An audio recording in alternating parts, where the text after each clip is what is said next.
In Jammu and Kashmir, the Youth Affairs and Sports Minister Anurag Singh Thakur, along with the Lieutenant Governor of Jammu and Kashmir Manoj Sinha and other dignitaries today launched the mascot, theme song and jersey for the third edition of Khelo India Winter Games at Raj Bhavan, Jammu.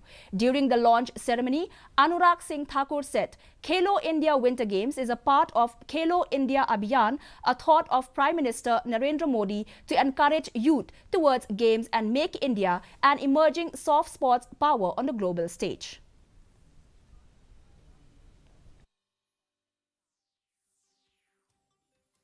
तो युवाओं के लिए future works 4.0 की जब हम बात करते हैं, जिसमें आर्टिफिशियल इंटेलिजेंस है, कोडिंग है, 3D प्रिंटिंग है, इंटरनेट ऑफ थिंग्स है, इनके लिए स्किलिंग देने का काम भी लाखों लोगों को प्रधानमंत्री कौशल विकास योजना के अंतर्गत किया जाएगा और 47 लाख युवाओं को स्टाइपेंड देने का काम भी किया जाएगा। इसके लिए भी करोड़ों रुपए का खर्चा आएगा।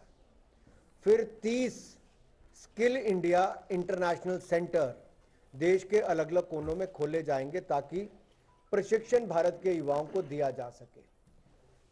3 centre of excellence artificial intelligence के खोले जाएंगे ताकि भविष्य के जो रोजगार है उसको लेकर भी आज के युवाओं को प्रशिक्षित किया जा सके, उनको अवसर दिए जा सके। And now for the weather report. The maximum